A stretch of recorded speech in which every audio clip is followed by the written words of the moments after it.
second. Oh, shit. All right, are we live? I don't know. There's something. Let us know if we're live. Sorry, everybody. Saying right now that we have a lower than normal bit rate. Yeah, it's not loving us right now. But now I'm seeing it on my screen, so I think we might be on. Guys, if you can hear us, please let us know. Ryan Donahue says we're here. Yes! Ryan! Happy Thank you. Thursday. Oh, hello, everybody. Okay, so sorry about. We should have coordinated. We should have coordinated that. Oh, man. We're so excited to be here yet again on Thursday. And hello to Thomas Reiser. Welcome. And hello, sir. Sorry that we missed you and that you had to cancel your Chicago trip this week, but we'll catch you soon, I'm sure. Yeah. And then Mo is in the hizzy. What's up, Mo? How you doing? Mo, Derek, and I were like, we should just go once we can all start traveling again and visit Mo in Northern Ireland, because neither of us have been to Northern Ireland before. Never been. We were really into that idea. Never been to the island at all. And then Ryan, we said hi to. Thanks again for letting us know that we were live, and thanks to my dad as well. Hello, Alan A. And then Gallivanting Gals, welcome to you. So we joined your live stream last night and had a blast. So really, really excited to have you on this week. So yeah, I'm gonna open my cider. Sorry about the can opening sound. But I love that sound. Let us know what you guys are all drinking. Cheers. Cheers to you. And tonight we're going to be talking about bad weather stories when traveling, and also what to do when you encounter bad weather. I feel like we've seen a lot. I don't know. I can't really say we've seen it all, because I'm sure there's more bad weather that we haven't seen. Yeah. But we've seen a lot. So yeah. I've never been in, I don't know, monsoon. I've personally never been in monsoon. We've been in monsoons in Tucson. I've never been in monsoon in Tucson. Really? I don't think I've ever been to Tucson. When we went out to Tucson in July to tour wedding venues, there were no monsoons then? No. Not that I recall. Fascinating. If there were, I guess it wasn't that big of a deal. I feel like I'm really high today. I might have raised my chair. Do we look better now? Yeah, my chair doesn't have the option to go up. I'm in a stationary. And actually, right before we started, I found out that there's a loose screw in the seat. Yeah. And I was trying to it's like... Yeah, we forgot our screwdriver. Yeah. Anyway. So if I fall, I think it's all something that she concocted. No, I'm just kidding. That would be a comedy show if you fell. Yoink. Anyway, so hi to David. I know that he's in Seattle, and welcome sir. to you. How you doing? Yeah. For those who don't know, these are my glasses. I don't think I've worn them on a full live stream yet, but I think so. So they're saying there is an occasional lag, which doesn't surprise me because YouTube was telling us that our stream health was only good, and usually it's excellent. Yeah. So yeah, hopefully it becomes excellent again at some point, but not really sure what else to do about that, other than we'd have to make it stop and then restart the stream again, and I don't want to do that. Yeah. Because I don't want to lose you guys. Yeah. We're all here together, so hopefully it's all good. Hi, Katie Smith. Hello. Ruth Armstrong. How you doing? Hi, Katie. Hi, Ruth. Yes, this is my scholarly look. And no lag in Northern Ireland, so that's code for we need to go over there, I think. If there's no lag over there. And the streets I paved with cheese. What song is that again? Well, usually it's There Are No Cats in America. Oh, okay. Yeah, it's from Feifel. An American Tale. Oh, yeah, so it's about the mouse boys that come to to America. It's a great movie. I did catch that flick when I was about 4 or 5. And then Feifel 2, when he goes out to the west. If anyone knows what Derek's actually talking about, please say it in the comments, because I actually do. It's just been 25 years since I've seen this They movie. even made a third one around my little brother's time where it talks about the purchase of Manhattan Island. It's crazy. That's so educational. It's so educational. It's really great stuff. So it's like an animated movie that came out in, I don't know, probably the early 90s or something. Or maybe I saw it in the early 90s. I have no idea when it came out. An American Tale. But it was so catchy songs, it was so good. Okay, so yes, this is my scholarly look with my glasses. Also, I was just lazy and didn't want to put in my contacts today. And I don't think Megan Morse is on yet to applaud you with your glasses. The one thing that I don't have on Ruth right now is we found a suit jacket that I forgot that I had. And it's at my parents' house. And it's kind of like a tweed almost with like elbow patches. It's my professor look. Yeah. And I don't know. I might need to bring that onto a live stream one day soon. Yeah, so we have mentioned this the past 2 live streams, but for some of you might not have been on those. We are kind of going to be starting to travel around a bit this fall. But before we do that, Somewhere. we're going to spend a few weeks at Derek's parents' house, kind of helping them with a few projects around the house and stuff like that. So we were going through it's not like, I guess it's a guest bedroom, but kind of also had like Derek's clothes and his older brother's clothes in there a little bit too. And so when we were cleaning that out, we were like, oh my gosh, whose jacket is this? And Derek's like, that's mine. Well, to be fair, it was originally my grandfather's jacket, and back in high school when I got my first suits that were hand-me-downs from my grandfather, because him and I had a very similar build in terms of like suits and stuff. Yeah. So I could wear his stuff without even having to get it tailored, and it looked pretty decent. At least as a high schooler, it looked decent. You guys are about the same height, I think, too. Yeah, about the same height. And so I inherited like 20 suits or something like that from him, because he used to wear a suit every day to work. And so one of them was this like elbow patch that, just total professor move. I was like, I don't think I'm ever going to wear this to work anywhere, but I will wear this for Halloween as a university professor. I might try to go as a Mark Walters for Halloween this year. I don't think Mark Walters wears tweed jackets with elbow patches. I would like to think he does. Maybe he'll join and be able to. I would like to think confirm. He does. I'm gonna take the bet. I'm gonna take the no bet. It'll just be I'll have a name tag on it that says University of Illinois Marketing Department, Mark Walters. There you go. And that's how everybody will know who I am. That's the Halloween costume. It'll be so good. Professor Walters, I do have one tweed jacket. Oh man. There we go. Now Derek gets to be you for Halloween. Oh, I'm so excited. David Fagan, the Nutty Professor. Exactly. And I love that he's on as Professor Walters. He probably was like, I better toggle over to the Professor Walters channel to answer this question. Exactly. Anyway, so there's a few new folks other than Professor Walters, which welcome Mark. And if Jocelyn's there, welcome to you too. But I thought I saw Nick Peterson joined as well, so I wanted to say hey to Nick. And Nick has a new name. He just changed his name to Traveling with Nick P, which... B. P. Peterson. Oh, P. But then Nick D is also on, so welcome to Nick D. And Nick D says that American Tail, or whatever it's called, came out in 1986, and he saw it in theaters. Oof. Dang, I saw it in VHS. Yeah.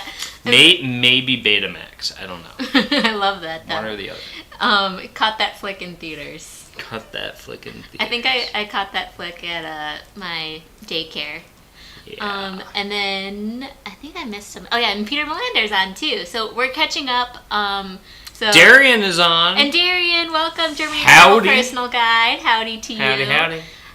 In fact, that jacket that we found came from my grandfather that I told you liked to use the term howdy. That's true.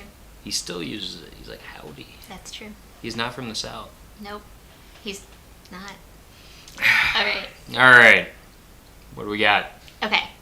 So I think it's a lot of people saying hi so far, which is great. Yeah. And then Gallivanting Gal say, we are thinking of renting a travel trailer and hanging out around the South Shore, Indiana Dunes area for a few days. So cool. If you do, let us know, because we're only an hour drive especially Yep. in quarantine times when there's no traffic. So let us know. We can just come swing by and say hi to you if you're ever up there. That's close to where a lot of my family lives as well. Yeah, so Derek's So it's easy for us. parents grew up in Northwest Indiana, in Portage. I was born up in the area. Yep, and he was born very nearby there. And so yeah, we've become familiar with that area, for sure. Yeah, and Peter is saying if I'm going to go as Professor Walters, I'll need to get the hair going soon. I'm going to do a wig, I think, for my outfit, because I don't know if I can get the flowing locks that Mark has. I don't know. She doesn't want me to have grow those out- flowing locks. You'd have to grow out a ponytail. Anyway. Oh, but Galvin and Gals earlier actually had something that they had said, if you scroll up, Oh yeah? about... I missed it? Yep, there it is. Oh, there it is. Our worst is being... So their bad weather story was in Munich. We had gone to the Market Beer Garden when a storm came out of nowhere, and it was a hailstorm that literally covered the ground an inch. Did you get hail in your beer? Oh man. Icy beer, you know? Yeah. It's like, just get a little bit of That ice sounds in there. brutal. That's like the quickest way to ruin a good, beer garden. Hopefully it wasn't like Trip. big hail that can actually cause like issues. Hopefully it was like smaller stuff, but that is a bummer. Yeah. Yeah, no, my hail story So, was... just want to say, we're talking about bad weather travel stories today. Derek's about to share his hail story, apparently. And then we're going to talk about a couple other stories and then get into, like, some of our suggestions about how to cope, react, pivot, if you get bad weather while traveling. So, hope you guys are along for the ride. So this What is your isn't hail story, this Derek? isn't so much while traveling, unless you count going to a kick butt Mexican restaurant in Indiana. I mean, as these a travel days, story. that's travel. Yeah. So we were at a Mexican restaurant. I think it was called Los Tapatíos in Greenwood, Indiana, and we were having a great time. They had arcades, so just so you know, you could go and I could go play like Galaxian or whatever, and Pac-Man and all that stuff while we were waiting for dinner. And it stormed real bad, and we had like major tornadoes that came through the area during that time, and also massive like golf ball or bigger sized hail that came through. So much so that like a lot of the area got damaged with it. But the next day, what was fun was we went out and we were like collecting all the hail balls that we could find in the backyard, and some of them were still like pretty massive, and we kept them in our freezer until the summertime when my cousins came out, and then we played baseball with them. That was a lot of fun. So that's my hail story. They love telling that story about It's a good playing one. baseball with the hail. Hitting it with tennis rackets. We probably ruined some tennis rackets that You way. guys are such boys. We were all boys. Yeah, all the kids and you have one girl cousin, but yeah, there's a lot of boys. All the cousins that were present were all boys. You had quorum. We had a quorum. The He-Man Woman Haters Club. I'm kidding. That's That's a different movie. That's a different movie. I was actually just thinking I about saw that. around the same time as Feifel Goes West. Feifel Goes West. That's such a good one. No, so that's my favorite of the Feifel ones. No, so I was just thinking of the Little Rascals the other day Were you? because I opened up our refrigerator. Refrigerator. I love that word. That's better than refrigerator. I opened up our refrigerator and I saw pickles. It made me think of buckwheat, and it was like, I got two pickles. Like, hey. I got it all. I got it all. It's so Man. good. Thanks, Dad, for renting all those movies at Blockbuster for me, by the way. It's coming in handy during this conversation. It's keeping her relevant. What's Blockbuster? Okay, so Gal say, I saw your comment in the microwave peanuts, just don't tell Jocelyn. So yeah, I think there's a whole boiled peanuts backstory and stuff. Alrighty. Yeah, and Darian's having a live stream on Saturday, which we're definitely planning Yep. on attending. Oh yeah, so if you were on Gallivanting Gals' live stream last night, you would have seen that we had said that we were going to Indiana tomorrow. Unfortunately, longer we are doing pushing that back. Yep, we're gonna go back. We're either gonna go during the week sometime, or maybe next weekend. So. Yeah, but Derek's mom's not feeling well, so Yeah. we're letting her kind of rest up and recover. But we were like so looking forward to being on the boat during this crazy heat wave that we're having in the Midwest that we were like, darn it. But if we go next week, there'll still be a boat. Yeah, so still be heat. You guys might catch Still us nice in and hot. Indiana next week, depending on when we go. Yeah. But yeah, that'll start to be a little bit more familiar of a background anyway. Yep. So Nick P is saying that I've had a trip ruined by a blizzard. My flight got grounded at Minneapolis, St. Paul, because Boston was closed. Yeah. I was gonna see the Minneapolis versus Boston NBA game. Didn't happen. Tried the same thing for one of two. Oh, sorry. Baseball this year. That didn't happen either because of the pandemic. pandemic. Yep, it just means I need to stop trying to see Minnesota sporting events in Boston. That Maybe, sucks. yeah, that's rough. It's trending that way, isn't it? No, Yeah. but that is rough. And what's important to note, especially if you're like from abroad or something and you're traveling within the U.S., while a lot of the northern airports are pretty well equipped for like, snow and really cold conditions with airplanes and stuff, such as they have a lot of de-icing capabilities, they can turn things around, like they salt the runways, they can turn it around pretty quickly.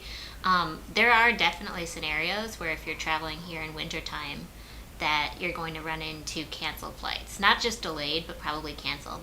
That happens all the time in Chicago. Derek used to fly multiple times a week when business travel was happening, and there would be, and he would travel between like Chicago and Detroit, which are basically on the same latitude. So we'd get pretty similar weather. I mean, you just kind of have to have a lot of flexibility, and flexibility and patience is going to be kind of the theme during all of our stories tonight, I'm sure. Brenna, happy Friday Junior, Hi, Brenna, everyone. welcome. I like that. I like calling Thursday Friday Junior, JV Friday, in the house. Junior varsity. Yeah. Love it. That's what all the cool kids say. But yeah, welcome, Brenna. I know you haven't been on here in a little while, so I'm glad to have you back. Gallivanting Gals is saying it'd be awesome to have little campfire cocktails. I That'd be think fun. someone's saying Laura's on too. I missed that. If she is, someone said welcome to Laura. I'm so sorry. might have if I scrolled missed- past her on Yeah, I accident. might have accidentally scrolled past you, Laura. I'm super sorry, but welcome as well. Yeah. Alrighty. So Nick D is saying engine problems caused the plane to take off an hour late, reducing our layover time to about 5 minutes. Luckily, our next flight was massively delayed by a storm, so it all worked out. Yikes. So that's fun. That's where like weather actually helped. It helped you actually make your flight. I had one of those where I was in Omaha for a meeting. It was the only time I've ever been to Omaha. I went for one meeting, and we were running You look pained super. just telling this story. You're like, Oh, no. oh no. No, it was like one of those times where like my boss and I were like very late getting there because our meeting, it was a good meeting, and it ran over, as a good meeting should, and so we had kind of played a little fast and loose on our flights, and unfortunately there weren't a lot of flights from Omaha, so it's like if you don't make this, we were going to end up having to like stay in Omaha for the night, and I didn't really want to do that, and it's one of those things where we're like running to get there, to get through security. I'm hearing like my name called over the speakers, like Derek Zacarias, please report to the gate for your flight. And I like get on like right before they're gonna shut the doors. Did they pronounce Zacarias right? Probably not. Zacarias or something. So I Never. finally get on the Never. plane. I sit down, and then they have us deplane because of weather, and we ended up actually stuck in the airport for like 3 hours. So Oh, that's brutal. it's like that stress, and then stuck at the airport for 3 hours because it was like And there's, I don't know, maybe it's changed, but at the time, Omaha did not have a whole lot going on at the airport, so it was a little... Brenna, let us know. Although I think Brenna's only driven there. I don't think she might have flown there. I can't remember. And to be clear, Peter Melander loves the Little Rascals. Yeah! There we So, Professor Walters is asking a good question. So Mark says, so is Northwest Indiana considered Indiana, or is it more considered part of Chicago? It's And considered the region. Yeah, so... And that region is literally The called region something with called the region. A capital R. Yeah.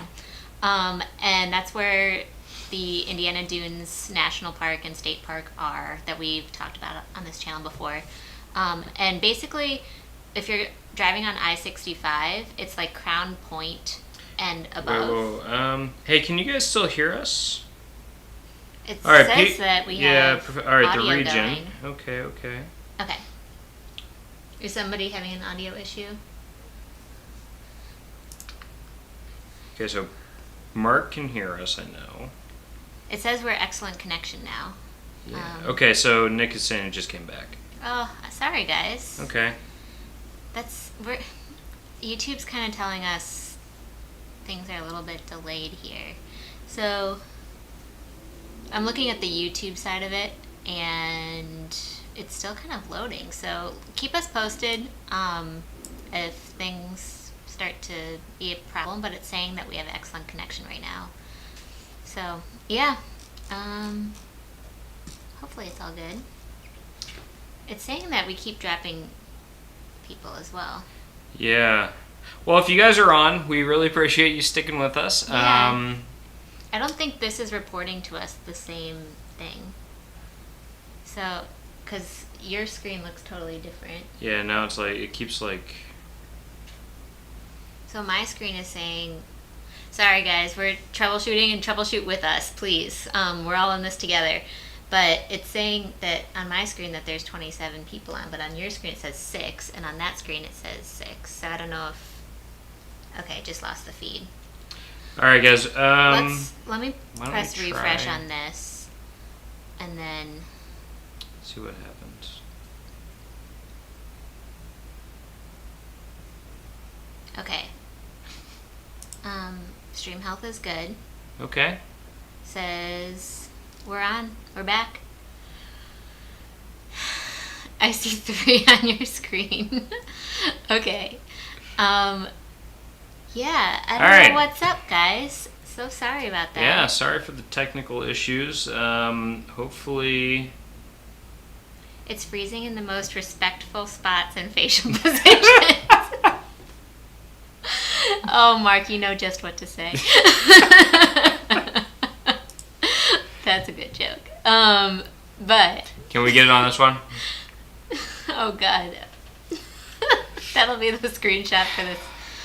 Anyway, so hopefully everybody can find their way back here. It looks like we've lost quite a few, unfortunately. Yeah, sorry guys. I think that's frustrating. YouTube's actually having a little bit of an issue because it's not acting the same way tonight as it usually does, and everything on the stream side of it looks good. So anyway, so I think we're catching up with a few folks. I think I saw Kim joined, actually. Kim J? Yeah. Kim Yonker. Hello, everyone. Hi, Kim. Yeah, hi. Thanks for joining us. Okay. Welcome to you. So we were in the middle of talking about, or answering Mark Walter's question about the region. Which is Northwest Indiana. Northwest it's Indiana. home of Indiana State Dunes. Indiana Dunes State Park. Whatever.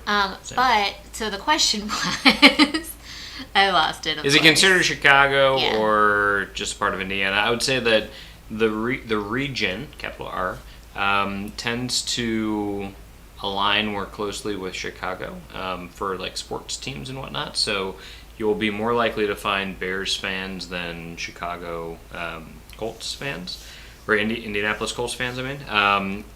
There's also no baseball team in Indiana, so obviously people are going to be Cubs or White Sox fans typically. Yeah. But I think more likely Cubs fans, based on my family at least.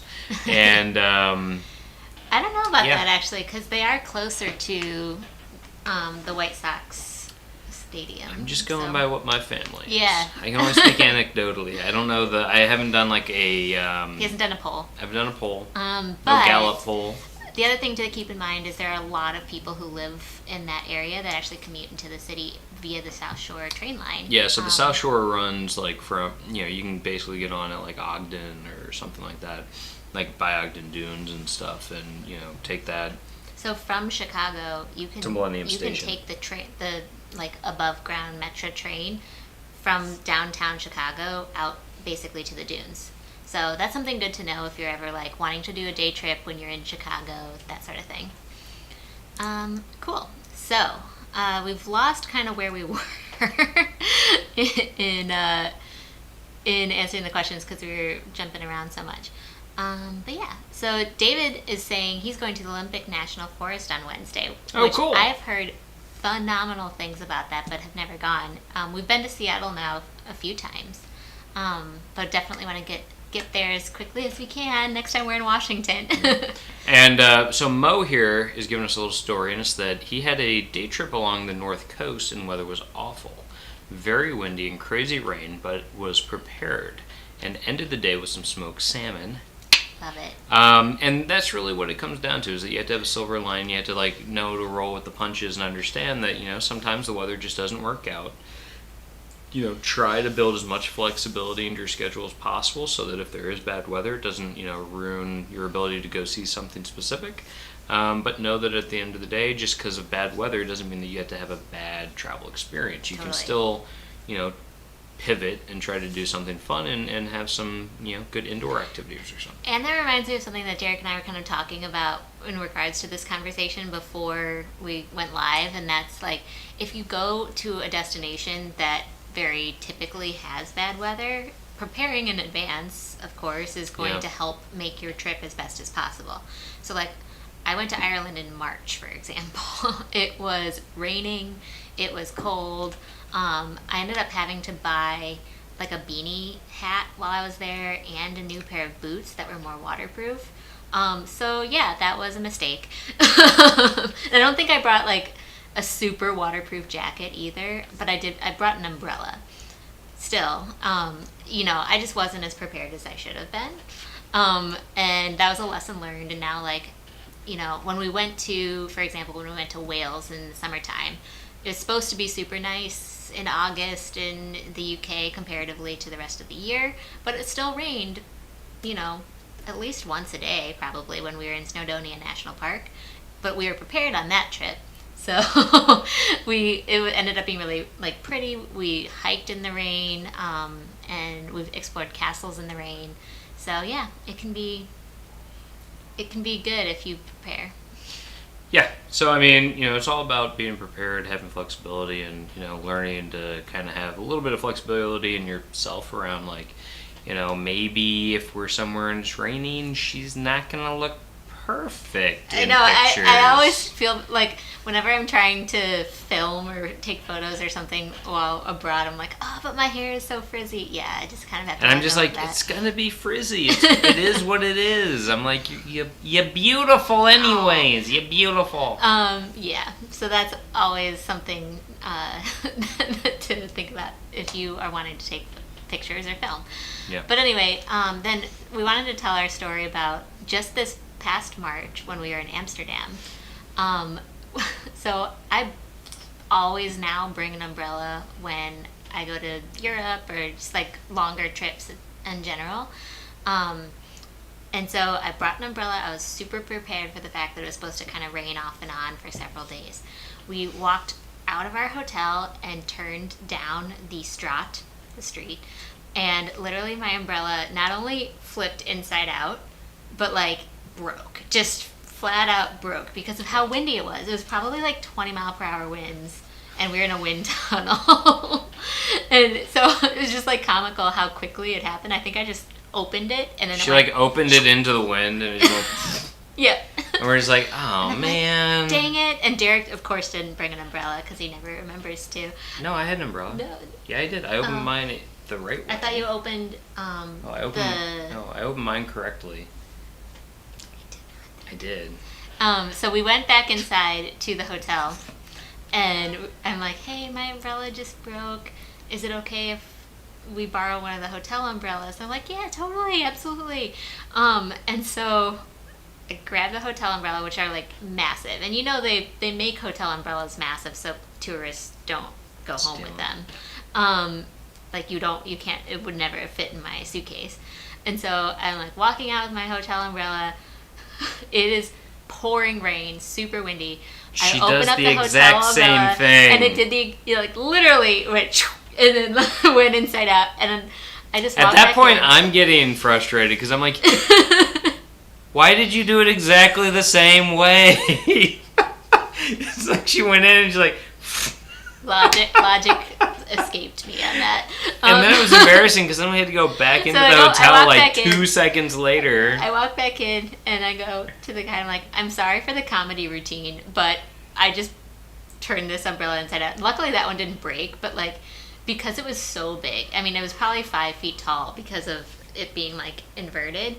The guy is just like struggling with getting the umbrella down. And he's That like, door guy. take the other one, take the other umbrella over there. And we just leave him like getting this umbrella.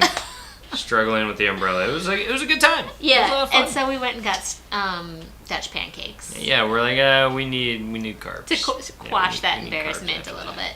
that. Yeah. But anyway, so there's instances that you might want to bring an umbrella on your trip, and there's instances where it might break, and you have to kind of have that slush fund and that flexibility to go figure your way towards the nearest umbrella. Yeah. And for that, umbrellas are one thing, but also like a poncho. Mm-hmm. A poncho can go a long way. They usually can get them. They fold up really, really small in your luggage. So if you bring one with you, I think they're called an anorak. Like it's not a poncho, but it's like a jacket that slips over your head. Yeah, and it has like the hood and stuff. Yeah, so and it folds down into like a really small square. So you get something like that, take it with you, and then even if your umbrella breaks or whatever, you're still gonna be okay. It's not gonna probably be the most comfortable, but you don't have to miss an entire day of sightseeing because of it. But yeah, when stuff like that happens, I mean, tempers tend to get a little frayed. We definitely I think I was had just that laughing. happen. No, you weren't. You were pretty upset. She was not I'm laughing now. She's laughing now. At the time, it was like. But yeah, I mean, just being able to have like if you need to use an Uber unexpectedly, or you need to go out and find an umbrella, that sort of thing, like just budgeting a little bit of extra cash in your day, if there could be bad weather, is important. And then also too, another thing is like you actually might want to have. I sometimes don't follow this, but if you know that you're going to be on an airplane that could potentially deplane onto a tarmac, having layers in your suitcase and an umbrella with you is going to be really, really good.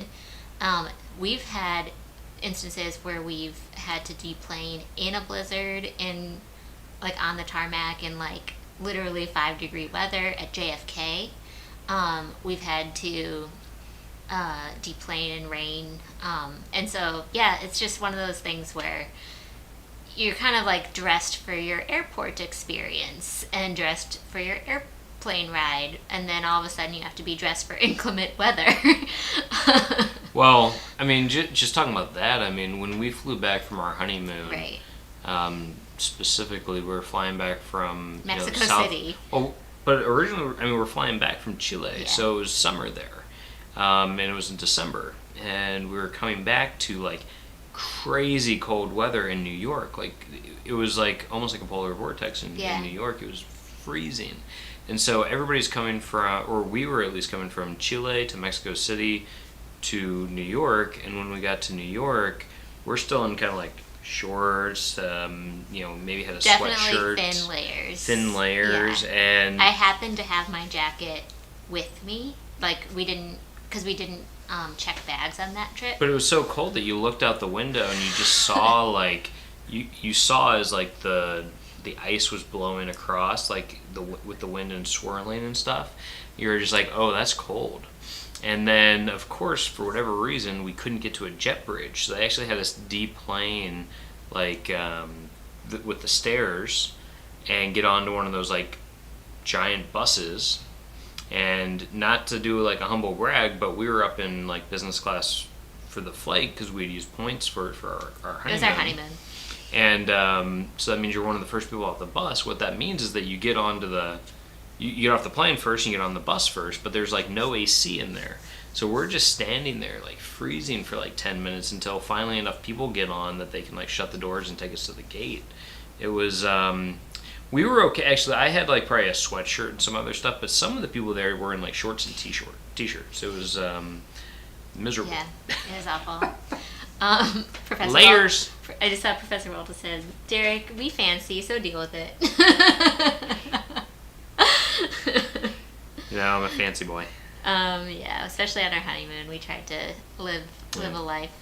But anyway, yeah, it's just you never know what you're gonna get, sort of thing, when you're traveling, and you kind of have to be prepared for unexpected weather and then also expected weather. Since we're talking about movie classics, as they say, life is like a box of chocolates.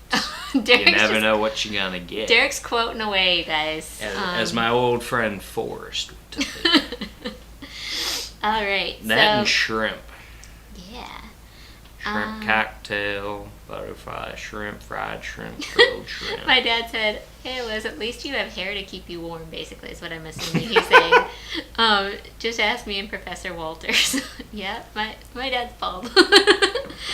Yeah, that can be chilly, I'm sure, up there. I don't know. Okay, we need to scroll though. We're pretty far behind at this point. Alrighty. So, and sorry if we missed anything. I think we. Yeah, if anything came in during like the drop, we might have missed it. But let's just go get past. Yeah, we're getting past all the. Professor Walters is new to the channel. I appreciate you answering the question about. Long-time listener, first-time caller. I love you guys. It's dynamic. It's funny. Go Cubbies! Thanks, Gallivanting Gals. I agree. Go Cubbies. Actually, so we had those water problems in our basement. We just got our rug back today when we got it cleaned. And while I was in there, I saw this really cool thing that I want to get for, like, I don't know, my brother or somebody who's a Cubs fan. And it had all the different, like, Cubs logos since, like, 1911. That's down cool. to, like, today. And had, like, the date that the logo was, like, in play. That. It was pretty cool. I feel like his brother has like a Cubs shrine in his house.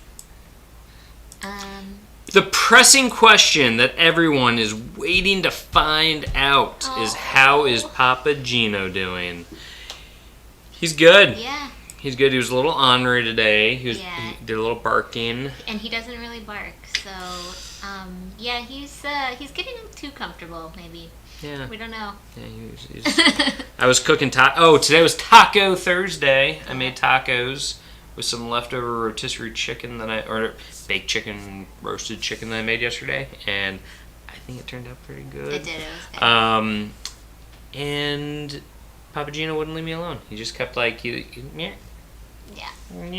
You know, it was like one of those things. I'm like, I've never fed you once. It's not going to start now. But, you know, he knew. He's doing well, though. Thank you for asking. That for anyone who doesn't know, one of my best friends is living with us. Her name is Megan, and her dog's name is Papageno, and her dog is adorable. Adorable. He's like a little Ewok. He is. He's been on this before. He live stream before. On a live stream. He peed once on our live stream. So yeah, he got asked back once. Despite it all. But yeah, he's doing well. Megan actually. Okay, so just backstory about what's happened to us since we talked to you all last. Did anything happen? So Megan and I just decided we were gonna go get COVID tests on Saturday. And we are feeling fine and everything, but there's just reasons that came up that we felt like we needed to. So we both tested negative. We found that out this week. And Megan just went and got the antibody test. So we're waiting. Didn't. Oh, she didn't? Derek got to see her when she came back. Did it not come through? She found out that it was a floating location, and she did not know that it was a different location than last time. That's why she was back so soon. Yes. Okay. But I think she's had tacos, so we'll all find out if she liked my tacos after this. Yeah. Bummer. Yeah, so maybe she and I are going to go get antibody tests together at some point next week. Galvin Gals is saying, always have waterproof shoes and a rain jacket in Ireland. We have been in March as well. Yeah. Yeah, waterproof shoes to me are a must, no matter where you go, kind of, especially in the UK. But almost anywhere I want waterproof shoes, because I don't ever want to be like, nah, I'm not going to go outside because it's raining, you know? Especially when we're in Scotland. Welcome to the Finleys. Like Mark Finley in the house! And I think Woo! Terry, of course, is with him because they're on their road trip. How did that dance go? I hope it's going really, really well. It seems like it is, based on everything that you've shared so far. So that's very fun. And Mo is saying that it's always good to be prepared, and his only concern is usually about getting his camera wet. So with Derek me, I feel that way too. Your camera, rain jacket is over there. Yeah, so my camera bag has like a rain slip type thing that you can put over it to help protect it. So it's like naturally water resistant, and then it has almost like a wind jacket type material that you can put over it to make it even more water resistant. And then I also usually have my Osprey backpack that is additionally water resistant that I'll stick it in if it's like really raining, so that I kind of have multiple layers to kind of keep it from getting wet. But you also have the thing that goes around the camera itself. Oh yeah, my camera condom. I didn't want to say that. Is that what it's actually called? No, that's not what it's called. I'm like, I wasn't going to say it From like that. Trojan. No, stop. This is Family friendly. This is a kid's show. No, it's not. It's not a kid's show. But it's family friendly. But yeah. No, but they have this thing that goes. But it's that's like a only for when plastic you. Rain jacket. Yeah, it's like it's like a rain jacket for the camera. It's like it has a little drawstring on it to allow it to clamp onto the lens and whatnot. It's a little awkward, but if you really want to take pictures and it's kind of raining a little bit, it's a good thing to have. If you don't want to get one of those really expensive cases that you put over your camera, it's watertight. So yeah, but that's come in handy too in certain scenarios. We were in Scotland in 2018, the end of 2018, and it started raining, and that's actually the promo. I did a promo shot for this video on my Instagram story, and that's just me standing literally on the top of a castle in Western Scotland in the rain, and Derek just took a picture. He's like, smile, and I'm like, okay, with my umbrella. Oh yeah, I remember that. That was fun. Yeah, but it's just one of those times. It was a day where we literally had to climb very ancient castle steps, stone steps. Said be careful. Yep, you have to be very careful not to slip. But you don't want to not go to the castle because of it. So. Oh, exactly, and that's the whole thing. Is especially if you're doing some sort of road trip like we were doing through Scotland.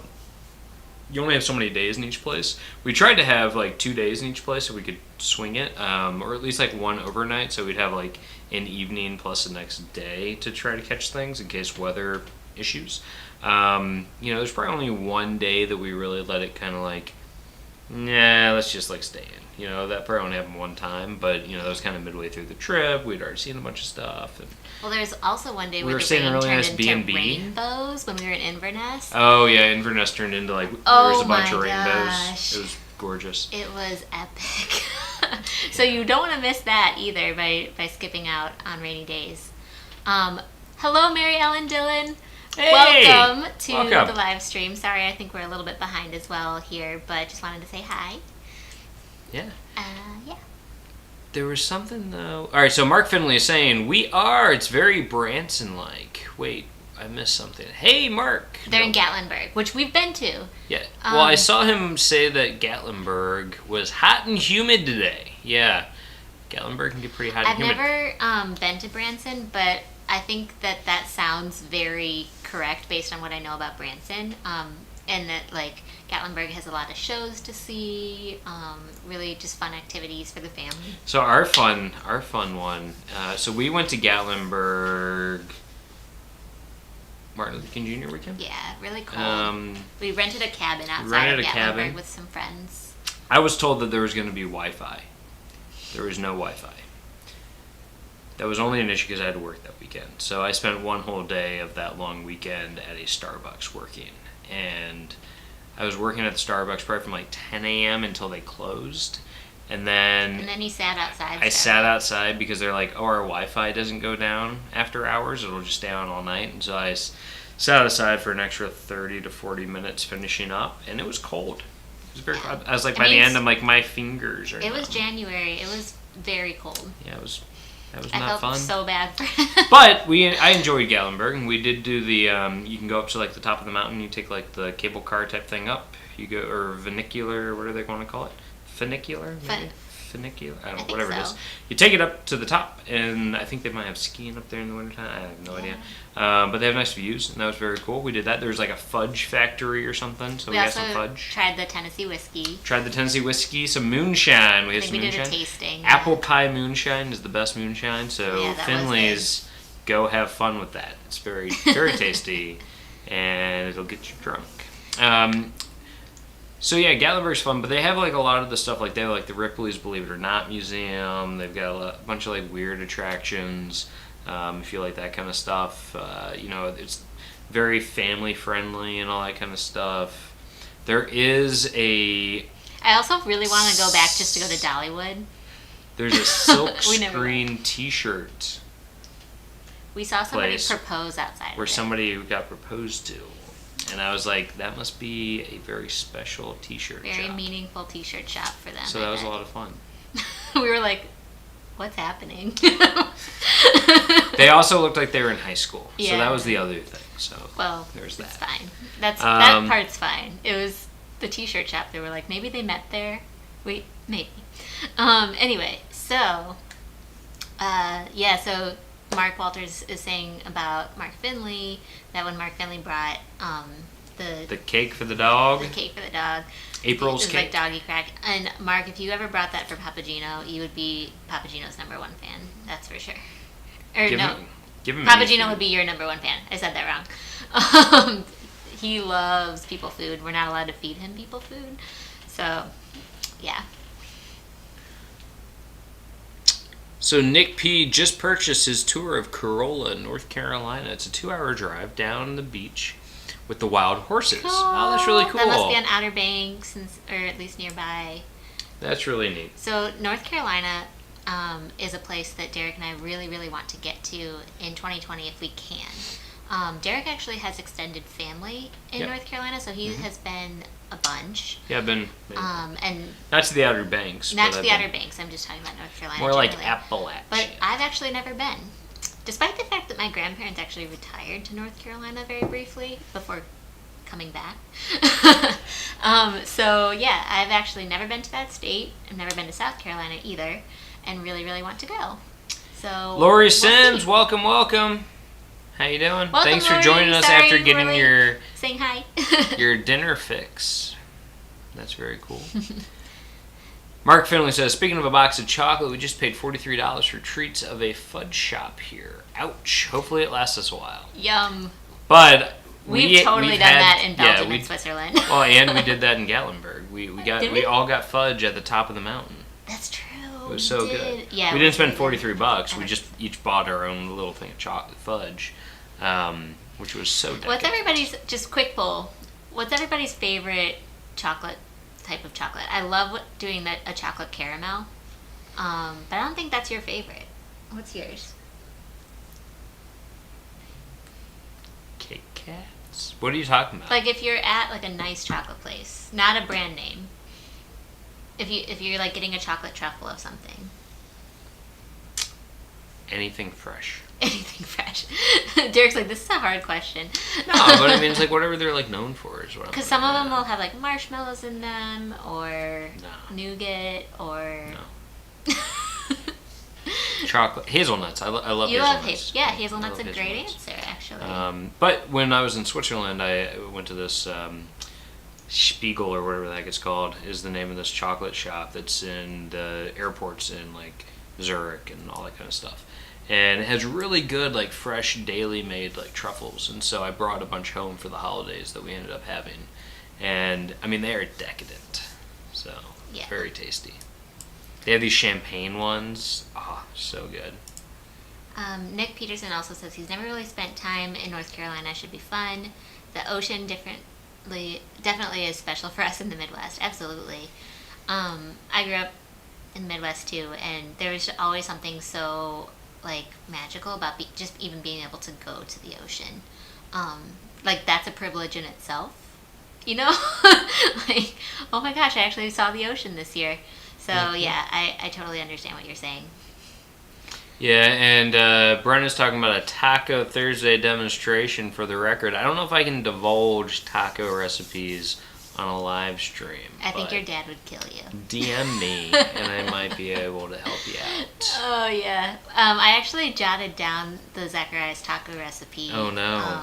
And I think it was maybe 7 years ago or so. It was a long time ago, just to make sure that we had it. Mark, tell Jocelyn to get in touch with me, and we'll share taco recipes, and we'll see what you guys think. Yeah, tonight's was chicken tacos, but traditionally in the Zacarias household, it's pork tacos. Yeah, it's usually pork. The only reason why I did chicken was because I had a bunch of leftover chicken from last night. My dad actually, the last time we were there, made out of turkey. That was actually really good. Never had turkey tacos before. I prefer pork. You know, pork's where it's at. But if you're kosher, you can do it other ways. Yeah. Or if you're halal. Nick Peterson is asking, was your test up the nose, Eliz? It was. It was. So actually, okay, just so everybody knows. And it was on the nose. Just so everybody knows. Came back negative. Yep. Thank God. So they warned me in advance that it feels kind of like you're when you dive into like a pool of water and you accidentally get a lot of chlorine up your nose, and that was pretty spot on of a description, at least for me. So just for everybody, that's kind of like how to relate to that. But we all still jump into the pool, so I mean, it's worth it. It's not something I would go back and do all the time. It's just go, wee! Wee! Let's do it! Sticking up my nose. Wee! No, but it was like, it wasn't painful or anything, is what I'm trying to say. Cool. So, my dad says... Ronnie Dove, welcome! Welcome, Ronnie. Thank you for joining us. Yay! And welcome, Travel Kiwi. Oh my gosh, we have new people. Sorry, and we're super behind. So we're going to try to catch up. So... And I think the gals are leaving. Bye, Galvin to gals. Bye, Thanks Melinda for joining and Tracy. us. Thanks for joining. We'll talk to you all soon. Cool. So, my dad said... seems like either fudge or saltwater taffy, can't avoid them. Yeah, we love both of those things for sure. And like trying the different ones when you're traveling is so much fun. I could get taffy. For me is not my favorite. Yeah, I'm not. I'll try it. I'll definitely try it. So it's like, this is the best taffy. I'll lean towards the chocolate and the fudge. Kind of like licorice. I'll try it, but it might not be my thing.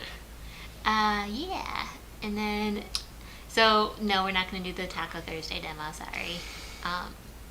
Mark has gone to take Brig for his evening walk. Well, we'll be here when you get back, Mark. And Mark Finley's saying, I have a Canon G12 that I take on vacations when I don't want to take my big camera. Nice. Lots of manual controls, but on this trip I realized I've forgotten how to use it.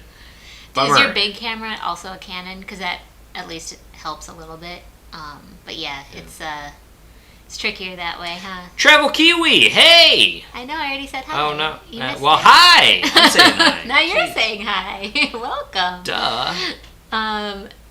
Taco any day gets my vote, says David. Love it. I'm thinking of writing in a ballad of tacos. Mo says, planning on buying an f-stop Lotus camera and a hiking backpack. Expensive, but will carry all of my lenses and clothing, tripod, and soon a drone. What? Drone? Nice. I already told Eliz. So jealous. Alright, so my thing is, what I'm saying is, we looked it up, and there's something about, like, maybe the UK, you can do, like, a 14-day quarantine, and then, like, travel around. And I was like, why don't we just go to the UK? Quarantine for 14 days. Then I can go hang out with Mo, buy a drone. Because I said, Mo will let me buy a drone. Yeah, he literally So I want to used go those hang out words. with Mo. Because I need somebody to be a bad influence on me. Mo's an enabler when it comes to drones. You know, that's why I can't go alcohol shopping with Megan. I can't go drone shopping with Mo. You know, it's good. Nick P loves white chocolate. Oh, interesting. My older I brother's like huge chocolate. into white chocolate. He loves white chocolate. Yeah. We actually got those the champagne truffles that I brought back from Switzerland were almost like a white chocolate inside. Yeah, those were so good. Those were really good. David says eatables. I don't know if that's a type of chocolate or if that's just kind of like what you're calling the little truffle thingies. Or maybe he's just saying anything I can eat. Maybe. Any Maybe edible chocolate. Any edible chocolate.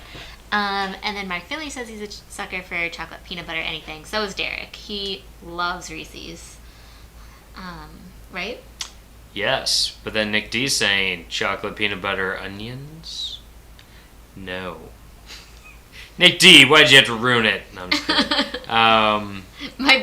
Mark says might be the only way I would eat onions. Nah, blooming onions. Come on, blooming onions are so good. Man. It's also like 10,000 calories, but delicious.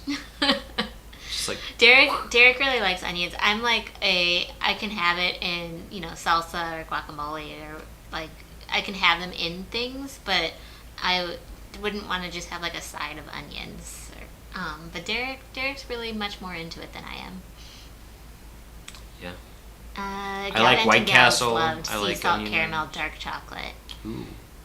I don't know, the salted chocolate. I like a little bit of salt. I don't want it to be overpowering. Even like salted chocolate chip cookies is not necessarily my fave. I'd rather just have them without salt. But I know a lot of people like kill for those, so it's a personal preference. Literally, they will murder people. No. A lot of people really like them. Dun Anyway. dun dun. Oh my No, gosh, so stop. what? You're being so dramatic. I'm a dramatic boy. No, so what I will say though is that that like sweet and okay, we really went off topic here, guys, but I don't care. I love it. When I think about like sweet and salty, I think of my like parents' number one, the no bake dessert in the summertime, where it's the crust is made out of pretzels, so you crush pretzels and you mix it with sugar and butter, I think, and that's the bottom, and you let that harden, and then on top you do a thing of like Cool Whip. I think Cool Whip. There's an H in there, and then you do filling on top, like pie filling on top. So you get like, I really like the blueberry filling on top. That's my favorite. But my mom for the 4th of July would always make it look like a flag. So she'd do like some of the cherries and like it was super good. Yeah. Red, white, and blue. So, and David saying that eatables was his code word for edibles. Oh yeah, there we go. That's an interesting choice, sir. That'll work.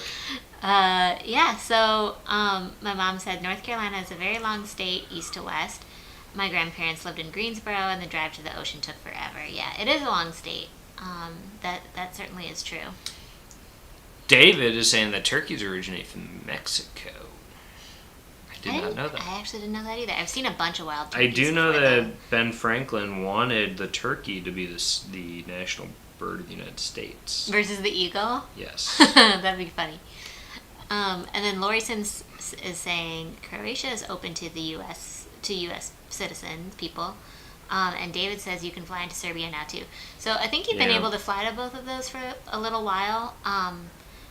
However, I think just always be cautious of, like, if all of a sudden, you got sick there, whatever, like, just make sure you have all the right insurance and everything like that.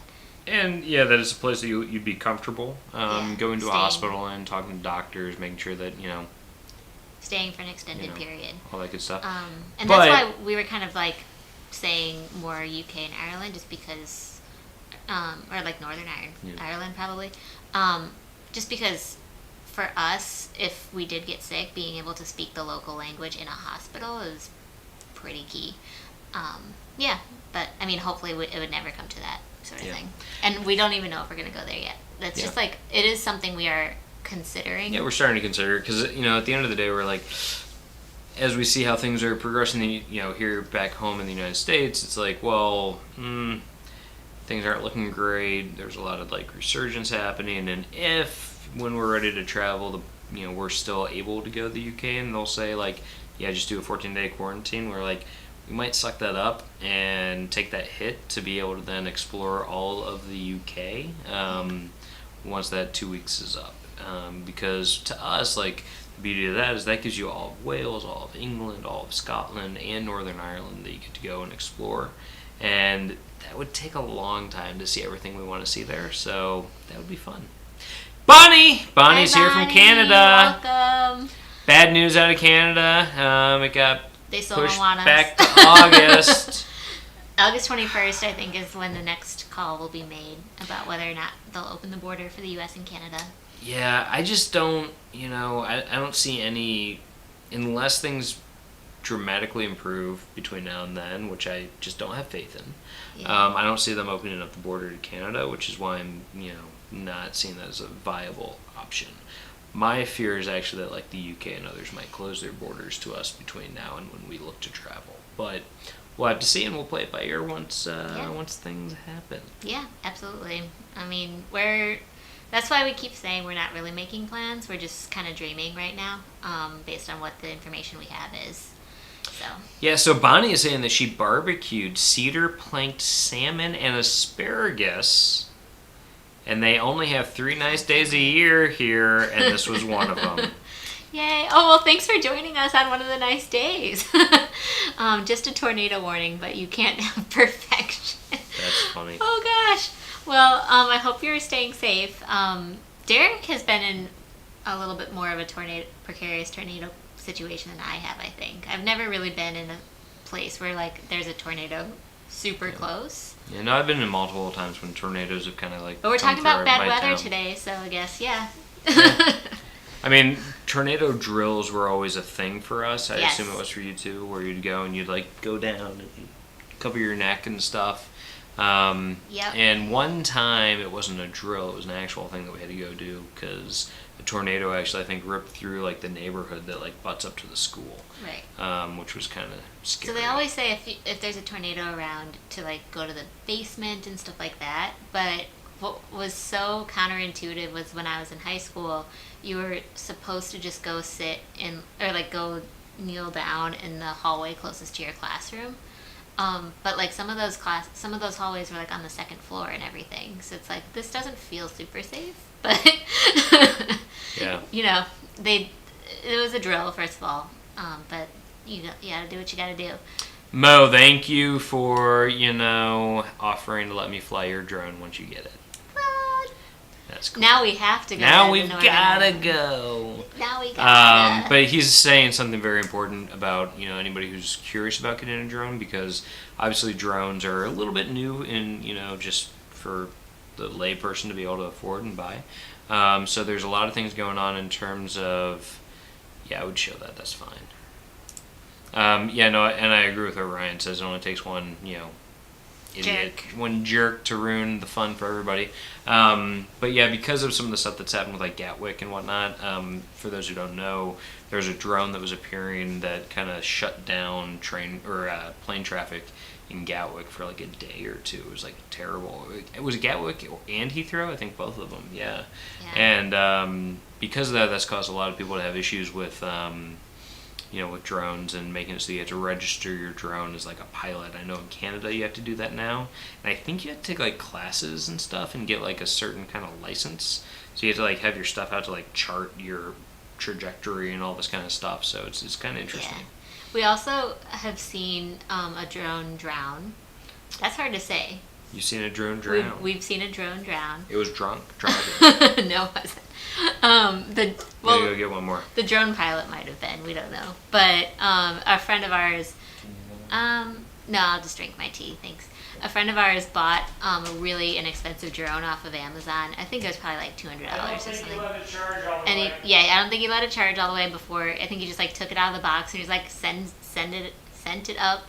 And we were at a lake and he, like, flew it over the lake and it went far enough away and it wasn't expensive enough of a drone that it, like, would come back.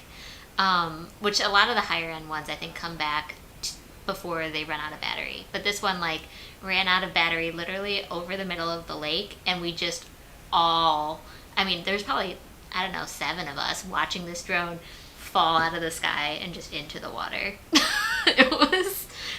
kind of funny, but I felt really bad for our friend at the same time. So yeah, just be careful with like knowing how the drones work and stuff and what you got to do about that. Yeah, so I agree. Bonnie's salmon sounds really great. Just generally, whether it's before a tornado or not. Thomas Reiser says, I had to go to the hospital in London. Yikes. I am so sorry to hear that. I know that, that'll happen to a lot of different travelers where if you get sick, sometimes you gotta go to that sort of thing, or you get hurt. Hope everything was okay, but that's a bummer, and hope they gave you really, really good service. Like, yeah. Is that the right word? I don't know. We had a friend of mine when I studied abroad in London, a friend of mine got really sick, and she had to have like one of those doctors come in to like do a house call, and that's so not typical here in the US for doctors to do that. So that was really interesting about the British medical system as well, that they offered that. Righto. Eric Brown is on. Hi, Eric. Welcome to you. Eric B. Yes. And, I think we missed this. Tennessee is a long state, east to west as well. Yeah, I think Pennsylvania is too. I think Pennsylvania is pretty long to drive through. But yeah, Tennessee's pretty long. Do we already say Leone? Leone? Oh, I'm back! Leone, yay! Welcome!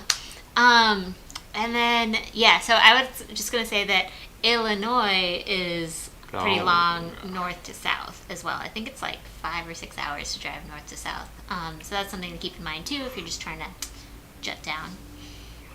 And Ronnie Dove says, fun fact, I wanted to be a storm chaser when I grew up. Cool! Was it after watching Twister?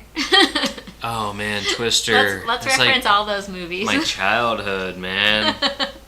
It's like tornadoes were the bad guy, you know? That's true. The antagonist was nature. That is true. Which is just fun. Yeah. Lori says, I'll take a California earthquake over tornadoes any day. Earthquakes are scary. Earthquakes scare me more, I think. I don't know. We've only been in... A couple. I've been in 2. Yeah. Small number. This is not... Yeah, we've gone from talking about bad weather to like... Earthquakes aren't bad weather. They're like bad nature.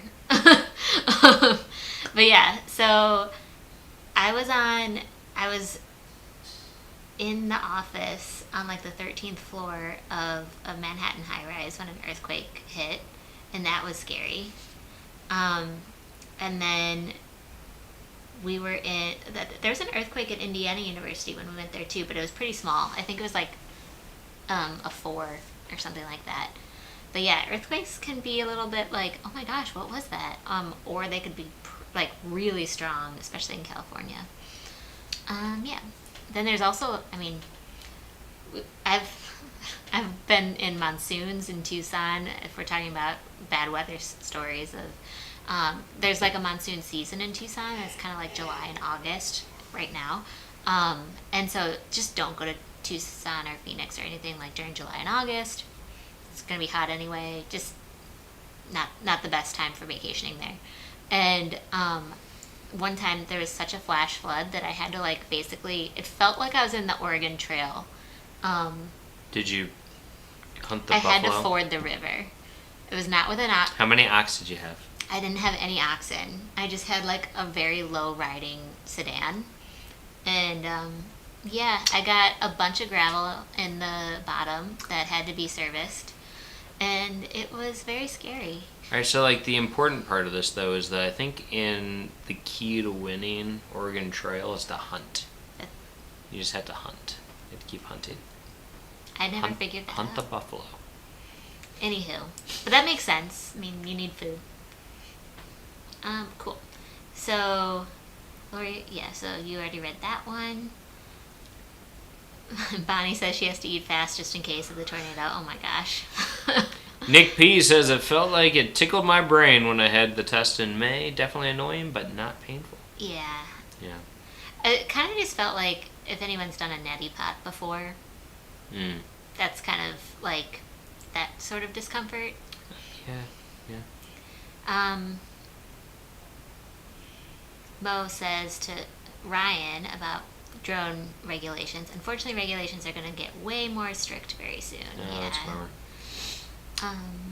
They're pretty strict in like a lot of the major cities. You have to be very diligent about researching.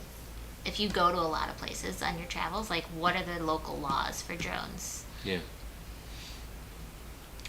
Nick says, we used to have to register drones in the U.S. Don't think we have to anymore. I actually don't know that. I don't think you do. No. Yeah. Thomas Riser says, I am an NWS spotter. I don't know what that means. I think isn't that just like a train? Like a train spotter? I don't know. I don't know. Thomas Riser, tell us what that means. Interesting. He also said the NHS was great. That's good. That's cool. That actually is pretty reassuring because if we do go there, I was like, well, I've never been to a hospital there, so I don't know. Cool. So my dad knew what that meant. We don't. National Weather Service. Oh, National spotter. Weather Service. Oh, that's cool. Interesting. Oh, travel weather experience. I don't know why this just made me think about it. When we were in Seattle and we had that crazy lightning storm. Yeah, that was neat. So when we were in Seattle this last time. Hi, Megan Morris. Derek's wearing his glasses. So when we were in Seattle this last time, we actually, and now I've got props to point with. That's fun. No, but when we were in Seattle, there was some crazy lightning storm that we saw. And, being in Seattle, you're like, oh, but it rains here all the time. They must always get, like, thunder and lightning storms. But all the locals were like, no. It rains, but we usually don't get that much lightning. Yeah. And that day, it was crazy. And we ended up going to, what was that, like, outlook that we went? We went to this, like, outlook that was, like, on, like, a tall hill overlooking Seattle and, like, the Bay Area and everything. Yeah. It overlooked the sound and everything. It was a very cool park. I think it started with a K, but... Yeah, it's this big park up on a hill. And a bunch of us were out, and actually a guy who was a weather spotter was there. He kept calling in to, like, the storm that was coming in. That was pretty cool to watch. But I was doing it because I'm like, you're just seeing, like, this crazy lightning just, like, coming towards the city. So I'm trying to, like, capture it on my, like, camera and everything. And finally I was like, I gotta go. I got this big metal David rod. knows exactly what you're talking about. He's like, I've lived here 60 years and that was epic. Yeah, it was crazy. It was like, boop, boop. And then that's the only time, and I think I said this before, that was the only time I've been scared of lightning in a car. Where, like, we're trying to drive to the restaurant, and there was so much lightning going on, and it felt like it was right on top of us, that I was like, I think we might not make it. Like, it was frightening. Yeah, it was. And we finally made it to, do you remember the name of that restaurant that we went to? It was, like, right there on the water. They have, like, a fancier restaurant on the bottom, and then they've... Roy's, maybe? No. I don't Ray's? think that's right. Ray's, maybe? But they have like a more casual eatery up top, and then they have a fancier one on the bottom. And we went there, and we had this table looking out onto the water, and it was like crazy because it was just like every minute there was like lightning. It was happening. epic, and people were talking about it days later. Days later, when we were flying from Two Seattle, strangers. They're like, "Did you catch that lightning storm?" Well, it was people that lived there too. Yeah. It was like people who worked at the airport. Yeah, Rays. It was people at the airport were like, that lightning was crazy. And I was like, it was so cool that we were there to, experience that and stuff, but it was nuts. And Ray's is delicious, David. Like, I assume you've been there, I don't know, but that place is awesome. We went to the upstairs part that was like, yeah, we went to the fancy. non-fancy part. Yeah. We were soaked because it was coming down. But yeah, it was great. They have a really good. I went big. Me and the other guy that were there both got like the big crab dinner. Yeah, it was awesome. Yeah, so crushed good. it too. I ate it all. I'm like butter, everything. Yeah. It was so good. Oh, God. Yeah, we highly recommend that restaurant to anybody visiting Seattle. It was cool, and I bet it because we were there in the evening after it was dark. I bet it would be really cool, like right around like sunset. Oh God, yeah. Oh my goodness. That'd be so cool. Yeah. So I feel like we had a few more weather-related things. We've already told you guys the story about Derek having to ride the Chinatown bus. Lots of Chinatown bus stories have happened. For those who There was a don't hurricane, know, he had to ride the Chinatown bus. There was a blizzard, he had to ride the Chinatown bus. So when we lived, all right. So I think all of you probably already know this, but when we lived in New York, one time I was back home in Cincinnati, and Eliz was living in Chicago at the time, and something happened where a blizzard came through, and I got stuck in Cincinnati, and the nearest that they could put me on a flight was like a week later, which is crazy. And Eliz's flight still was going to get her in. Her flight didn't get canceled, mine did. And so what I ended up having to do was I got onto a bus that picked me up in a Chinese buffet parking lot, and then took me all the way to Chinatown in New York City. That's fun because it wasn't actually a bus that picked me up. It was like a few Sprinter vans came and picked everybody up, and they're like, we'll promise we'll take you to the bus. And we had to be like, oh my God, are we actually going to a bus? And this is kind of before a really good cell phone. It was super sketch. Super sketch. So what we ended up doing was getting into the van, because that's what you do, get into the big red white van. My parents took pictures of the license plate. We went, and I don't charge the computer. and it all turned out to be fine. And so when a year later, and Eliz was living out with me, we were gonna head out to my parents' house, and one of the hurricanes came in. Van life. Yeah. Hashtag van life. With a lot of complete strangers. Yeah. And drivers who don't speak English. It was frightening. So then the next time was that one of the hurricanes, Irene or something, was coming through. Yep. And so Our flights got canceled. They were going to close all the bridges and stuff at 11 p.m. So we got on the 10 p.m. bus in Chinatown, same bus line. So, you get on at 10 p.m. and it drops you off in Cincinnati at 10 a.m. It's kind of perfect. Full night's sleep. Yep. So good. So it was not comfortable. It's not comfortable. It was a means of transportation. Yeah. More comfortable than a Sprinter van. But yeah, so that's one, and that's always going to be my weather story. But you always have to be so flexible. We've had hurricanes cancel our trips. We've had blizzards, lots of rainstorms. It's tricky that way, for sure. And different airports are equipped to handle different types of weather events. And you'll learn that, the northern airports, as I was kind of saying before, and Canadian airports, they all can de-ice planes lickety-split. But there might be maybe a cold spell in Dallas or a cold spell in Nashville. And if you're there during that time, you might have a much, much longer wait time on the runway. So just being prepared and bring some reading stuff to read. All right, always good. David has one of the better stories.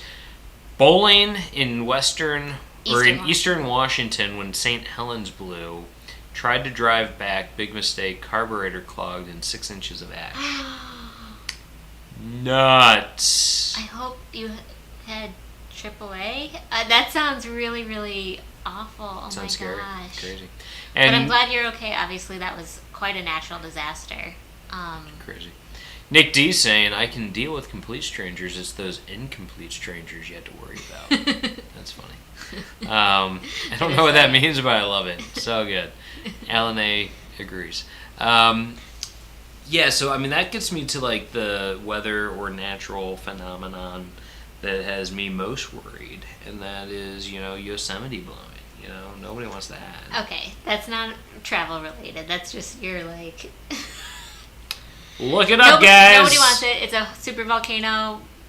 It's really scary if you look it up. Don't do it right before bed. Yeah, there's nothing we can do about it. Yeah. So, travel while you can, guys. Yeah.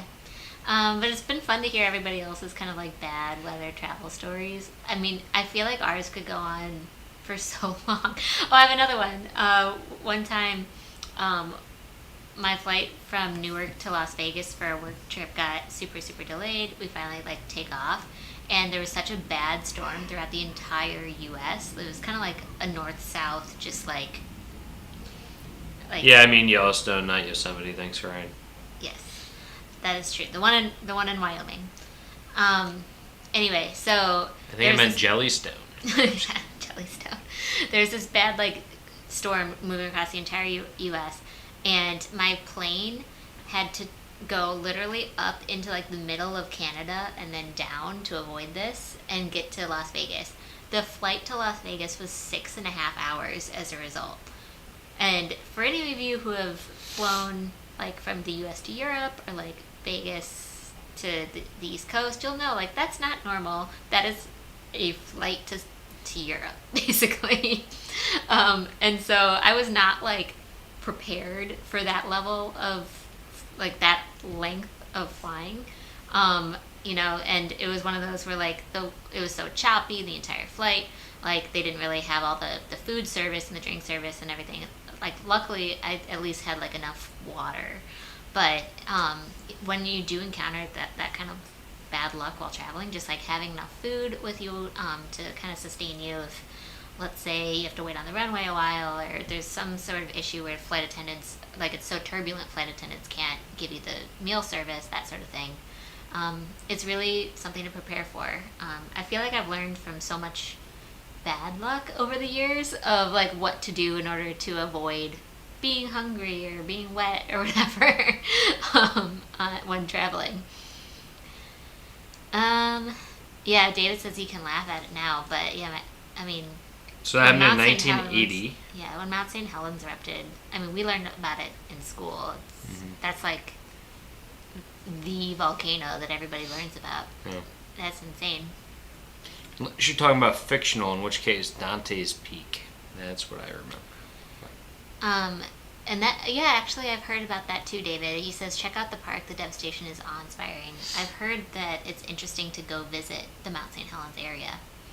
Well, especially because I think a lot of the nature is come back now in terms of what's interesting is being able to study how nature comes back after one of these devastating events and whatnot. Totally. Yeah, but nature can affect travel, that's for sure.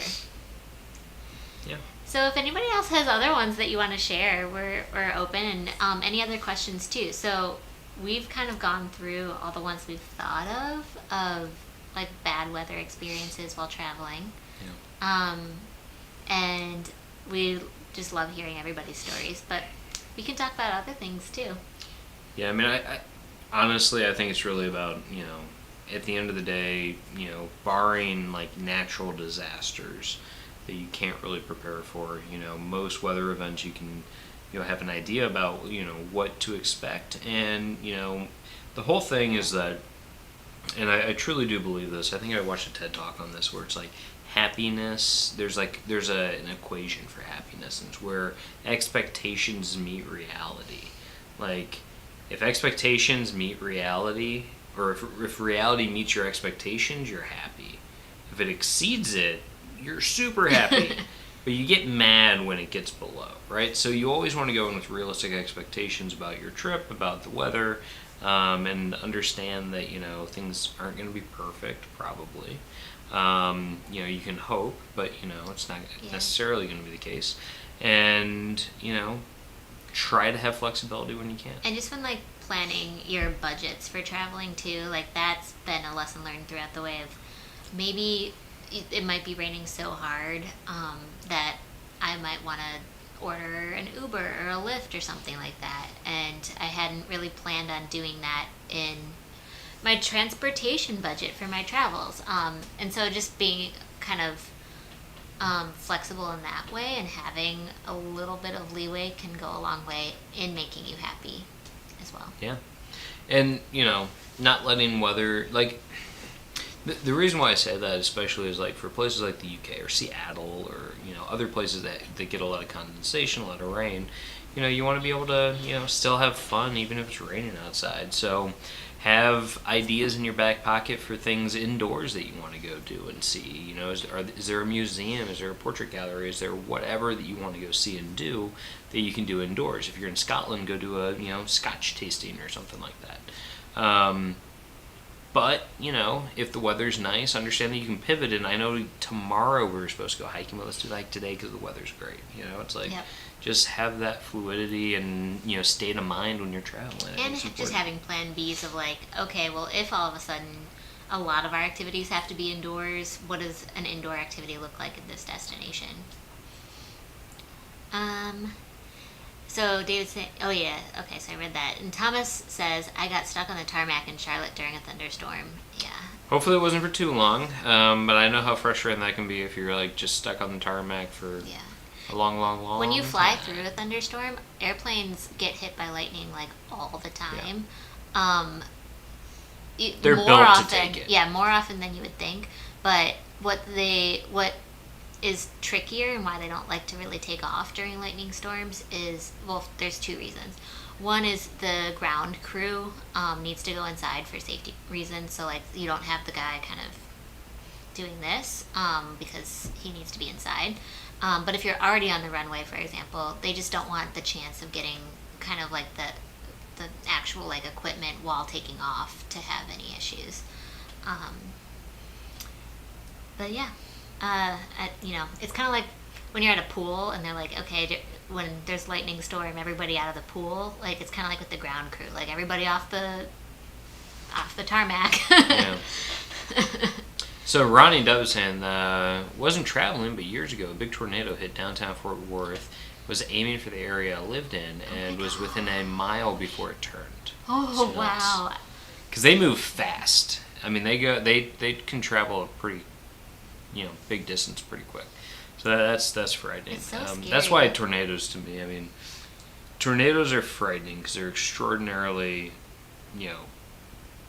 hard to predict. And but then so are earthquakes. That's why I can't compare the two. They're totally different weather phenomena, or like natural phenomena. Nick D says he got to see what the back of a grocery store looked like when a tornado was nearby. Nice. I assume it was mostly just stock rooms, but that's nice that they let everybody kind of go back in there and stuff, and had the safety of their customers front and center. Lori says that when she was traveling in Vienna, in Prague, it was so cold I had to add to my wardrobe shopping. Bummer. I think she would have loved it. She'd be like, shopping, yay. There goes our budget. I don't love like transferring all of my sightseeing and cultural plans to shopping. I like putting it into an itinerary, but oh my god, yeah, if we go to Paris, she's going shopping. Yeah. One of the days she's going to go shopping while I go try to take I'm pictures. not such a shopaholic that like I would so much rather go learn something and experience a culture. But yeah, I bet that was fun. I remember when I had to buy those boots that I mentioned earlier in this live stream when I was in Ireland, the waterproof ones. First of all, just walking around trying to find where to go was difficult. But I walked into a store and I walked up to like a sales lady and I was like, hey, is there like a mall nearby that I can buy boots at? And she, I guess, had never heard an American before. I don't know. Or like not on TV. She was like, oh my goodness, did you just say mall? And I was like, is that the wrong word? So I have no idea what the right word should have been, but she was so focused on the fact that I had just said mall, which I guess she had probably only heard in like movies and stuff, that she didn't point me in any direction. I was like, so where do I go get shoes? As Mark says, you made her day. Yeah, I definitely made her day. Welcome back, Mark, by the way. Welcome back, Mr. Walters. Professor Walters. Professor. Doctor. Yeah, so that was, I mean, yes, I 100% made her day. She was so enthralled with, like, my accent that I think she probably, like, went home and told her parents that day. Like, because she was pretty young. I'm pretty sure she was probably, like, 18 or something. And she was like, oh my gosh, you never know what I just heard.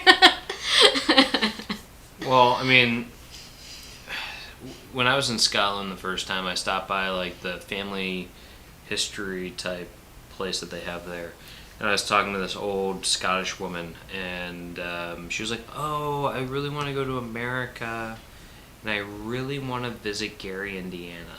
And I was like, what? No, you don't. And it was all because that's where Michael Jackson was born. Yeah. And so, like, I was like, there's certain things that other people fixate on. Yeah, I was in like, different no, places. no, It's no, cute. no. I'm sure we have those types of ones too.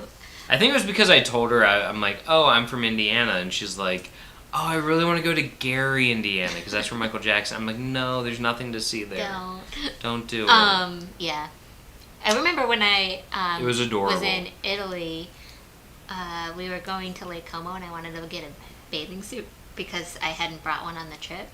And I had no idea how to say that in Italian. You brought a bathing suit to Italy? No, I bought one. You didn't have one when you were in Piedmont? And I jumped in the pool? I don't remember. I know that I bought one in Turin. Okay.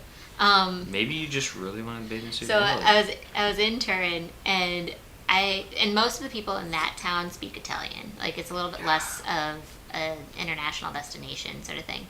And so I was just kind of like walking all around Turin, trying to find a place that maybe looked like it would sell a bathing suit.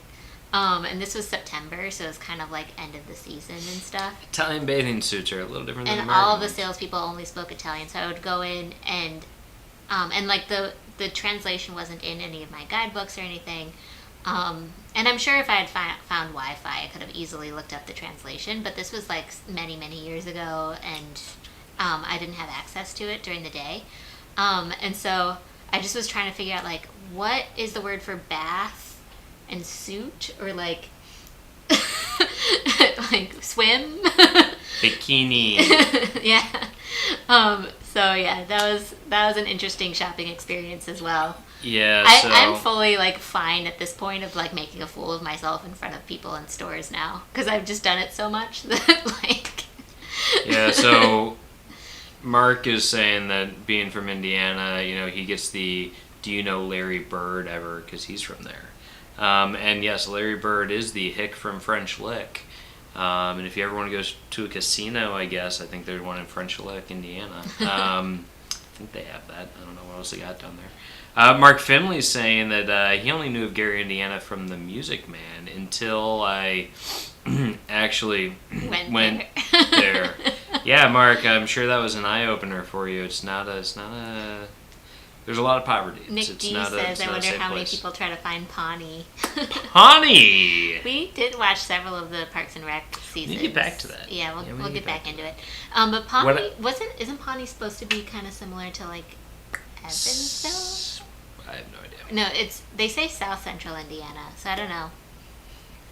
No idea. But I will say that, so there's one of the overarching things in Parks and Rec is the murals in the like town hall that are like super inappropriate and always have like something like terrible happening in them with like the native populations. And when we were driving through my parents' town, there's some murals on the wall or on some of the walls and stuff. And we're like, I don't want to look too hard at the murals because I'm afraid it's going to show something like from Parks and Rec. It was fun. Yeah. I'm going backwards a little bit. So. Yeah, because Thomas Reiser says for him it's bookstores that are troublesome. We do love bookstores. We've been to several really cool ones too. My favorite chain of bookstores, Half Price Books, which I think are from Texas, but they have them in like Indiana. But we and some love other going places. to like really neat bookstores when we're traveling too. I like the used local bookstores. ones. You do love used bookstores, but I'm saying like Powell's Books, and like we went to one in Buenos Aires that was really cool. I'm forgetting the name of it. It's in an old, it's probably teatro or something like Yeah. that. It's in an old theater. Yeah. It's gorgeous. And then we went to a really cool one in Inverness too, I believe, in Scotland. So yeah, I just spiral love staircase. I love just taking in the vibe of a bookstore when traveling too. I feel like it's a great way to find peace and calm, kind of in the middle of hustle and bustle. So yeah, good for your like resetting if you are feeling at all stressed while traveling. And then, so I had gone back a little bit. So Nick D said, I got to see, what the back of the grocery store looked like. And then Katie said, to someone, so true.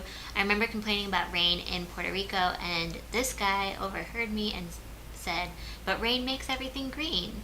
Perception shapes experiences. Yep. And Mo says, we can complain because rose bushes have thorns, or rejoice because thorn bushes have roses. Not sure who this quote is by, but that is a really cool one. Or as I like to hear it, rain makes corn, corn makes whiskey. That's a Luke Bryan quote, not a movie quote. That's a Luke Bryan quote. And whiskey Derek's makes my just baby. pulling from a lot of different sources tonight, everybody. You know, I got the quotes, guys. I got the quotes. Yeah. And then Mark saying to Eric, his vacation's good, spending some nice time together, and seeing things that we've never seen before. That's Cool. perfect. Perfect vacation. Absolutely.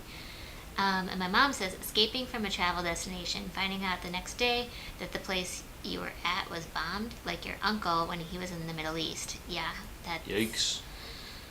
That's super scary. And he was there for Work? like the military. He was there. He was in the Air Force. Oh. He wasn't there like as a tourist or anything. And then Thomas Reiser said, I survived the London riots, and one place I went was burned down the next day. That is scary. Jeez. Yeah, I mean, Crazy. that's a whole other live stream topic that we unfortunately can't really... Not unfortunately. We can't lead that one. We Well, I mean, we can haven't talk had- about being in a place where rioting and looting takes place because we lived through it, but Yeah. not while we travel. Not during traveling. Yeah, it's Just during right life. here. So Nick D says, Half Price Books was offering curbside before stores reopened. I assume they just handed you a random assortment of books. Nice. That's funny. So actually, Derek bought a really cool book from Half Price Books. I've bought a number of cool books from Half Price Books. Leather-bound editions of The Hobbit from like the 70s. That was so cool. No, but I did buy a signed first edition book on like Black Friday or something like that. They were having like a 50% off thing. It applied to any of their books. So I bought this one book that I think like retailed for like $60 or something like that because it was a first edition, but it didn't say that it was signed. And then I called them up because there's no pictures with it, and I collect books. I actually collect like signed first editions specifically, but It makes moving very hard. it makes moving difficult. But Don't do it. but because I collect signed first editions, I actually, and this was an author that I've seen multiple times. I go to like anytime he comes to like a book signing, I try to go and listen to him speak and whatnot. I knew that I was like, if I get a first edition for this book, which just the first editions are typically more than that, I know I can get him to sign it, and then I'll have a signed first edition of this book. And it's his first book, and so it's like a little bit rarer, especially because the print runs are a lot smaller. And so I call up the store, and I think it was a store in Texas, and the guy who picks it up, he's like, walks me through it. I'm like, there's no pictures, can you describe the book to me? He's like, it's in great condition, has a slipcover. He describes the slipcover to me, and there's multiple variations, and he describes the less common one, and he's going through, and he's like, oh, it's actually signed by the author, and I'm like, what? So I definitely buy it, because usually this book signed by the author is like a few $100s, and I'm like, even if it's not real, even if it's not a real signature, because it didn't show up as signed, I was like, I bet I can get it in front of him and have him actually sign it. So I get the book, and long story short, the signature doesn't quite look like the ones I'm used to, but because it's an early book, I actually took it to him. I went to a charity event that this author was at, and I was the nerd that I was like, actually, this book, do you mind just taking a look and telling me if this is your signature? I was that guy. And he looked at it, he's like, yeah, that's my signature. I was like, hey, there we go, thanks. But I guess it was like before he realized he needed an author signature.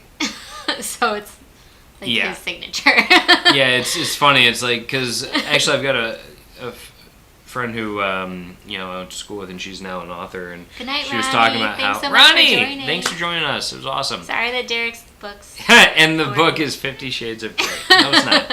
I always love hearing him talk.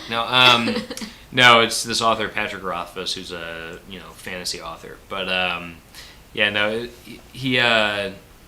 I guess there's this thing when you're an author, you need your like author signature. That's not your legal signature, because you don't want it to like you don't want somebody to be able to lift it from one of your signed books. Or and, if you're Mark Walters sign. and people just ask you for your autographs. Yeah. So Mark, you need to get on your autograph signature and make sure it's different than your legal signature, which I didn't even think about. And then because this one, like most of his books, when I would get them, it's like I couldn't really read it. You can read like the first letter in of each word, and this one it was like no, you could like read the name, which is pretty funny. But yeah, no, it was a good time. That was my half-price books find. Yeah, Derek loves half-price books. That's the one like shopping adventure that you cannot peel him away from. Yeah, no, if I can. Cause what I love is like going to like that one like section in every half-price books that's like small. It's like that rare books area where it's like the first editions and all that kind of stuff, and you're just like, Nick D has a signed copy of Anna Kendrick's book. Neat. That's cool. That's cool. I've got some Jim Gaffigan signed books. I've got what's that dude? Guy from Hellboy. I can't think of his name. I've got Perlman, something Perlman. I got his stuff. I've got tons of that stuff. Anna Kendrick though, big fan of hers. Yeah, she's cool. She's cute. Oh, okay. And talented actress. Anyway. You're cuter. So we can get back to talking about travel. What was your favorite bookstore that you went to during our travels? Probably the one in Argentina, because the one in Argentina is in an old theater. Yeah, an old theater. Like an opera house type thing. And you can eat lunch on the stage. Yeah, it was really cool. And not the best lunch I ever had, but got the chicken milanese and all that stuff. It was so good. Yeah, Thomas says, turn me loose in a travel section and I go nuts. And I'm the same way. That's where I beeline to when I go to like Barnes & Noble or something. Yeah. It's absolutely my favorite place to just browse and hang out. I still have not been to a bookstore since lockdown. Yeah. But I'm much more, Eliz will love to go Nick like... P says Powell's in Portland is huge. Derek actually he has a subscription service from Powell's, and so we get a book from them once a month. Almost once a month, yeah. So I get like a new signed first edition like every month and a half. But no, the one in New York that's kind of like a Powell's is Strand. And Strand Bookstore is super cool, and I don't know how, it's like 5 stories or something like that. It's an awesome spot. I could get lost in there for ages. Mo says the only signed book he has is by the architect of the One World Trade Center, Daniel Libeskind. I might have said that wrong. Libeskind. He came to his university for a lecture last October and took a picture with him. That's cool. Great. That's a beautiful building. I assume you're talking about Freedom Tower. But yeah, Freedom Tower is awesome. It's a great building. Super iconic now. Yeah. So yeah, no, we always try to prioritize going to a bookstore if there's like a cool one in a place that we're going to. Yeah, I think that's why you enjoy Barnes & Noble more than I do, because you love the travel section, and for a travel book you want a more recent, you want the up-to-date right. You don't want to go version. to the half-price bookstore necessarily for travel books. You don't want like 5 editions ago for a travel place, because those places might not be around anymore. So I definitely get that. I'm much more of I want the old books. Thomas says to check out Foyles in London. I forgot to mention that before. So we have not been there, and I definitely need to go. And Eric says he's lazy when it comes to books. He's an ebook guy. That's fair. And especially, trust us, having a lot of books weighs you down when it comes to, moving and everything. So you have to, really be certain that you have enough storage space for it, all that. With ebooks, we both have Kindles, and I used to take a book with me, on the plane and stuff, but lately I've literally just taken my Kindle, because you can have multiple books with you at one time. Yeah. And it's so much more lightweight and stuff like that. It does kind of stink that you have to charge it, so if you're on a long bus ride or something like that, then that can be a little bit tricky. But Kindles do keep, and I'm sure Nooks are the same way, they keep their charge pretty long. Kind of depends on what kind of Kindle you have, and if you have the Paperwhite and you have the backlit up to 100% the whole time, it'll probably last a day or something like that. But if you don't have that, it'll last probably a couple days. I will say that I love my Kindle. I read mainly from my Kindle, actually. Yep. I'd rather read And it. you can hook it up to your library. Yeah. Your library system. So like, you can check out books from your local library and send them to your Kindle, which I think is genius. Yeah, no, and so I've actually been getting more into indie authors, like not somebody who's like with a tour or Houghton Mifflin or whatever, but people who self-publish, and a lot of indie authors have gone through Kindle Unlimited, through like Amazon to publish their works, Yeah. and so for like $9.99 a month or whatever it is that we pay for our Kindle Unlimited account, I can read as many books as I want per month. And, I think since quarantine, I don't think it's like a joke to say I've probably read like 30 books, if not more, since quarantine started. So I have been going crazy. So. Yeah. He's plowing through. And then Nick D says, I'm spoiled by living near a Joseph Beth bookstore, pretty high quality. I've never heard of that. Have you? Nope. That would be something fun if it's like all our high quality books. Yeah, that's awesome. And Ryan says he has to go. Oh, Ryan! I'll see you on Saturday for See you, sure. Ryan. Thank you for joining. And have a good night. Anyway, so then Nick D also says his Kindle isn't charging. Oh no, that's a bummer. That sucks. Yeah, we actually have like 3 Kindles in our house. Well, that's because we lost one for a yeah. period of time, and right then before it a showed trip. up. Well, what happened was I think you missed. We couldn't find one of them. We couldn't find one of them. I don't know. And so we got another one for a trip, and then we ended up finding the one that we had lost. But it actually was fine because we upgraded you to a paperwhite one. I think. Yeah, I needed other the one got paperwhite lost. because that's actually another hot tip for travel. Is with the paperwhite, if you're traveling with somebody else, it'll be lit if you're like trying to read at night or something like that. Yeah, you don't have to have like a light on. That actually was a huge issue that we didn't think would be an issue. Like if you're like on a bus and trying to read at night, you're on, in anywhere that's kind of darker. Yeah. We just didn't think that through before purchasing. And Mo says that he likes to listen to audiobooks when he's drawing, though he prefers hardbacks. He needs to be able to multitask. I like to draw. Oh man. But I think that's his like architectural drawing, probably. Yeah. Unless maybe he's just drawing like portraiture or something. I don't know. But I drew. I don't draw a lot anymore. I just don't have the time. But I used to. Growing up, I did it a lot. But one night during quarantine, I took out a picture of Paris, and I just started kind of like. I had the picture kind of on my phone, and I just started freehand drawing that picture. I think I was just missing Paris and wanting to do something artistic. Yeah. Yeah. I mean, but I love audiobooks. So Eliz has to reel me in a lot because I can just I can plow through audiobooks as well.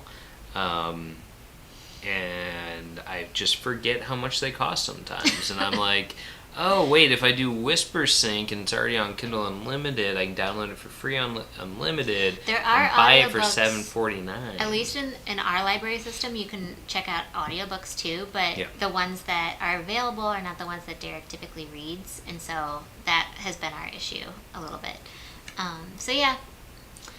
Nick says, for shame, Derek, there's been a Joseph Beth in Cincinnati forever. So Derek actually, just so everyone has the background, he didn't actually grow up in Cincinnati. His parents just live outside of Cincinnati now. Yeah.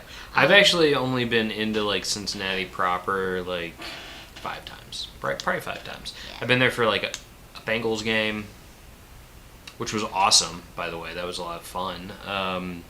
Bengals game. We've been there a couple times for dinner at that. What's that rib joint on the river? Right on the river. I don't. Oh, it was It's so been good. It's been years since we went. So in Cincinnati, on the river, there's this rib place. It is killer. Highly recommended if you're visiting. I'm gonna find it now because it's freaking delicious. But yeah, so Derek's lived in Indiana, grew up in Indiana, but he was born in Northwest Indiana. Grew up in pretty much all of his childhood in Greenwood, Indiana, which is a suburb south of Indianapolis. Montgomery Inn Boathouse. That's the ribs you have to get in Cincinnati. Montgomery Inn Boathouse. And then when we were in college, his parents moved to a suburb of Cincinnati on the Indiana side. So, yeah. They made their way slowly southeast. But yeah, it sounds like, because we're hoping to get down there soon, maybe we could go to the bookstore there. And then Mo says, both architecture and anything like cars. I do have an Instagram account with some drawings. Oh man, Mo, we gotta connect on Instagram. Mo at MG Auto Art. Auto art, yeah. Mo, I'm adding you. Derek's doing it soon too. That's Dude, the check ribs that in out. Cincinnati. Ribs and mac and cheese. That's at the Montgomery Inn, and it's freaking delicious. Yeah, it was really good. We actually had a really, really funny thing happen to us there, but we won't go into that now. And Eric Brown says, Cincinnati seems fun. I passed through on a road trip. Yeah.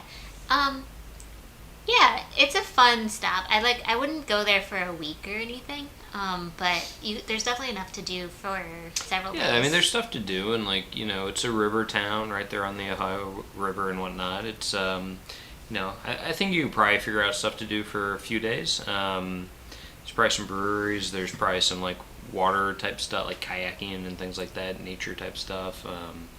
It's awesome. There's also like a big market. I think it's called like Fulton Market.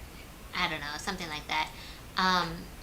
Right downtown, and has like a lot of cool things. And then there's like, you can do culinary things that are original to Cincinnati too. There's Skyline Chili, and a couple other like dessert things. So, what are the desserts called? Mo, these drawings are cool, man.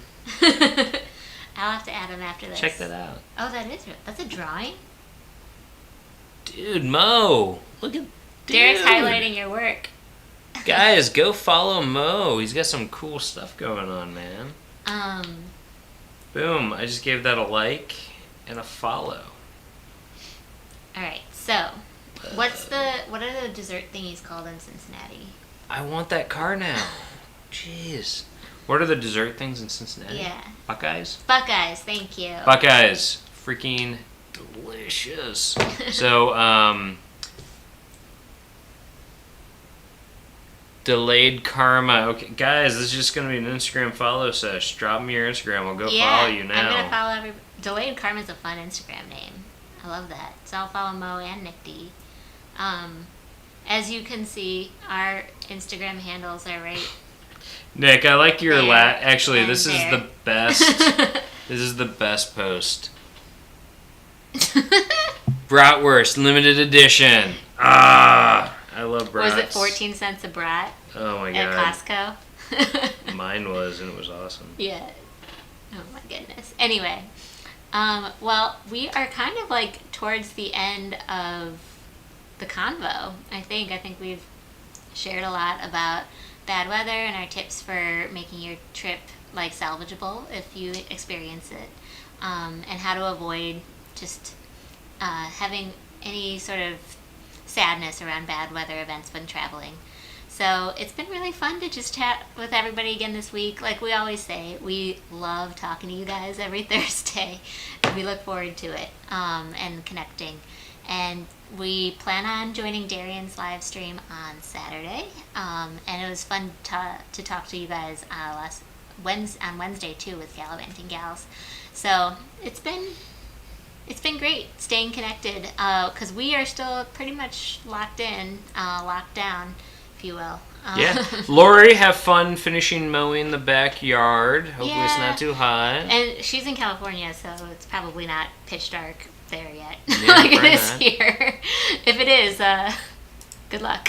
Katie, thanks for joining us. Alan A, thank you, Yeah, so Nick and Mo. thank you, Katie. Thank you, Alan A, aka Dad. Thank you, Lori Sims, Mohammed, Nick D, Eric Brown, Ryan Donahue, I think I already left, Thomas Reiser.